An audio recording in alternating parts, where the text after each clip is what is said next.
दोस्तों, बहुत कम ऐसी फ़िल्में देखने को मिलती हैं, जिन्हें देखने के बाद आपको लगता है कि अब थोड़ा रुक जाते हैं। अगली फ़िल्म देखने से पहले एक ब्रेक लेते हैं छोटा-सा और ये जो फ़िल्म देखी है, इसका पूरा मज़ा जो अभी अंदर है, इसका अनुभव करते हैं। बहुत कम होता है ऐसा। लेकिन आज मैंने एक फ़िल्म ऐसी देखी जिसे देखने के बाद मुझे लगा कि अब अगली फ़िल्म देखने के लिए थोड़ा ब्रेक ले लिया जाए और ये फ़िल्म है पार्किंग। ये तमिल फ़िल्म है। आप इसको जियो हॉटस्टार पर देख सकते हैं हिंदी में, डब वर्ज़न इसका। अब मैंने ये फ़िल्म क्यों देखी? ये फ़िल्म दिसंबर 2023 में रिलीज़ हुई थी। तब मैं उसे देख नहीं पाया था। लेकिन अभी मैंने इस फ़िल्म को इसलिए देखा क्योंकि अभी हाल ही में 71वें राष्ट्रीय फ़िल्म पुरस्कार घोषित हुए हैं। तो उसमें इस फ़िल्म को यानी पार्किंग को 3 अवार्ड मिले हैं। एक तो बेस्ट तमिल फ़िल्म, एक best supporting actor MS Bhaskar जो इस फ़िल्म में बड़ा इम्पोर्टेंट रोल निभा रहे हैं, और तीसरा बेस्ट तमिल स्क्रीन प्ले। और वाक़ई स्क्रीन प्ले इस फ़िल्म का जो है वो कमाल का है। आप देखेंगे कि कैसी एक कहानी जो है वो आपको पूरी कसावट के साथ बांध के रखती है, जबकि उसका प्रेमाइसिस जो है वो बहुत बड़ा नहीं है। बेसिक आइडिया आप देखेंगे तो बहुत छोटा सा आइडिया है, और वो भी ऐसा आइडिया है जिसको कि हम अपने आम जीवन में अक्सर अपने आसपास घटते हुए देखते हैं। पार्किंग जैसे इसके टाइटल से ही साफ है कि यहाँ पार्किंग का मामला है। जिन हाउसिंग सोसाइटीज़ में आप रहते हैं वहाँ भी आप खूब अच्छे से जानते होंगे कि पार्किंग कितनी बड़ी समस्या है। अब आजकल एक एक घर में दो दो चार चार गाड़ियाँ होना बड़ी आम बात हो गई है। और एक घर के साथ अगर आप फ्लैट वाले सिस्टम में रहते हैं तो एक फ्लैट के साथ कभी एक पार्किंग, दो पार्किंग, या तो आप पार्किंग ज़्यादा से ज़्यादा खरीदिए या किसी को पैसा दीजिए। इसका जो प्लॉट है फ़िल्म का, तमिल फ़िल्म का, ये इसी के इर्द-गिर्द है और बहुत ही इंटरेस्टिंग है। अब आपको लगेगा यार पार्किंग जैसी बात पर क्या फ़िल्म बनाई होगी, लेकिन मैं आपसे कहूँ कि ये थ्रिलर फ़िल्म है। शुरू तो ऐसे होती कि जैसे कोई फैमिली ड्रामा शुरू हो रहा है।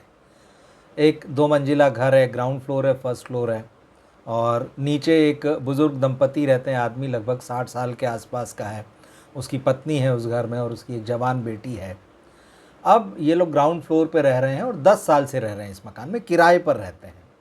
लेकिन इसके ऊपर वाला जो माला है, फर्स्ट फ्लोर, वहाँ पे एक नव दंपति आते हैं जिनकी नई शादी हुई है, लव मैरिज की है उन्होंने। और ये दोनों जब आते हैं तो उसमें वाइफ प्रेग्नेंट है। हस्बैंड जो है वो आईटी सेक्टर में काम करता है, अच्छी फैमिली है। अब जो नीचे दंपति रहते हैं, जो बुज़ुर्ग सज्जन रहते हैं, जिन्हें अब जो लगभग 60 साल के होने जा रहे हैं, उनके पास एक मोटर बाइक है। तो नीचे उनके घर के सामने जो पार्किंग लॉट है वहाँ वो मोटरसाइकिल खड़ी रहती है। ऊपर जो लोग आते हैं आईटी सेक्टर में, जो हस्बैंड है, तो उसको लेने के लिए कैब आती है ऑफिस की।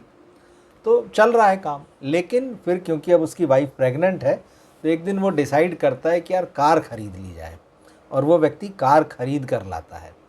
अभी तक जो सारे रिश्ते ठीक चल रहे थे, हेलो हाय चल रहा था, दोनों फैमिलीज़ जो थी वो एक दूसरे को लेके बड़ा आदर भाव और सिंपैथी रख रही थी। लेकिन जैसे ही ये व्यक्ति कार लेके आता है नई, हालांकि वो किस्तों पर लेके आता है, ईगो का टसल शुरू हो जाता है। और ये ईगो का टसल घर की महिलाओं में नहीं शुरू होता, इन दोनों आदमियों में शुरू होता है। एक जो करीब 60 साल का है और जो दूसरा करीब 27-28 साल का है।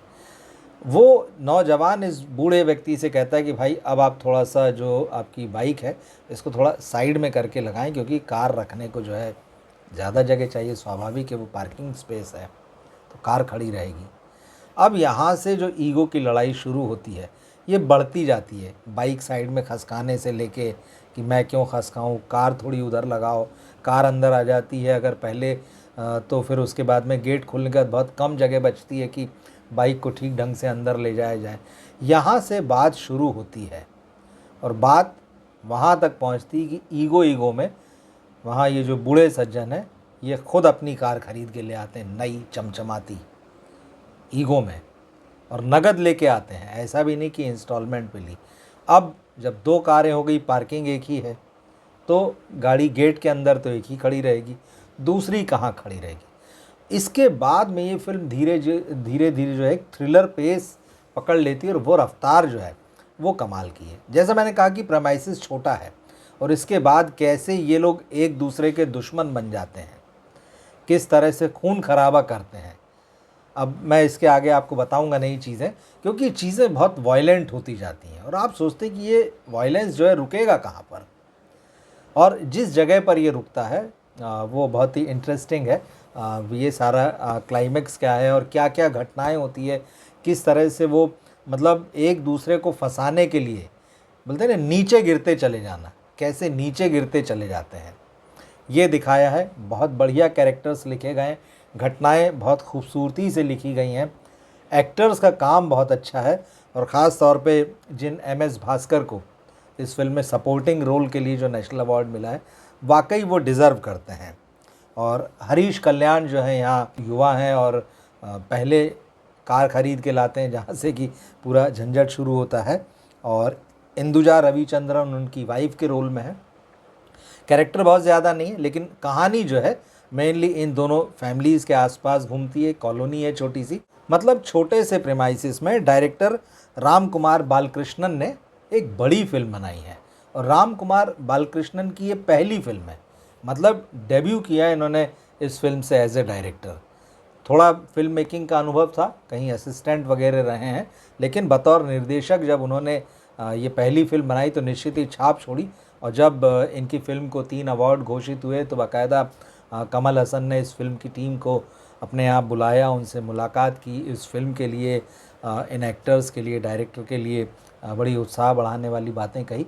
देखिए ये हमको देखने मिलता है, जो सीनियर्स होते हैं उनका काम होता है कि जब यंग ब्लड आता है इंडस्ट्री में, कोई भी इंडस्ट्री हो, वो उसको एनकरेज करता है, उसको सपोर्ट करता है, उसको गाइड करता है।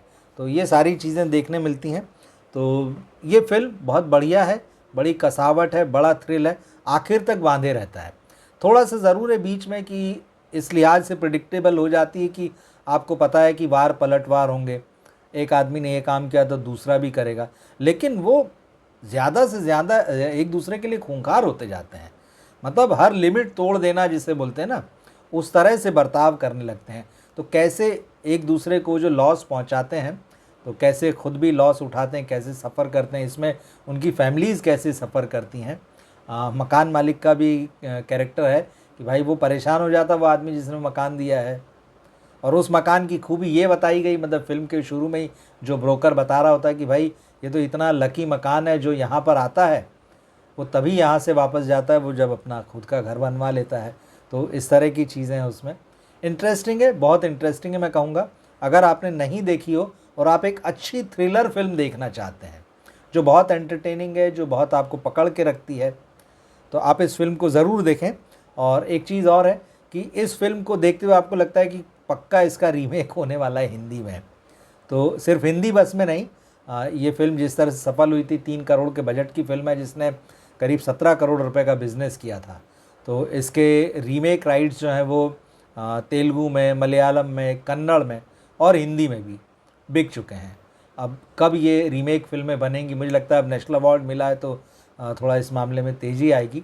तो हम ये भी नज़र रखेंगे कि भाई जब इस फिल्म का रीमेक होगा, किसने राइट्स लिए हुए हैं अभी पता नहीं है, और कौन डायरेक्टर होगा, कौन हिंदी फिल्म में काम करेगा इसके हिंदी वर्जन में, हम नज़र रखेंगे। जो भी अपडेट मिलेगा हमें वो आप तक ज़रूर पहुंचाएंगे। अगर ये फ़िल्म आपने पहले से देख रखी हो तो ज़रूर बताइएगा कि ये आपको कैसी लगी थी, इस फिल्म का आप पर क्या इम्प्रेशन है, क्योंकि मेरे ऊपर तो बहुत अच्छा इम्प्रेशन पड़ा है इस फिल्म का। इसीलिए मैं आपको भी रिकमेंड कर रहा हूँ कि इस फिल्म को ज़रूर देखें। मिलते हैं फिर हम अगले वीडियो में। नमस्कार।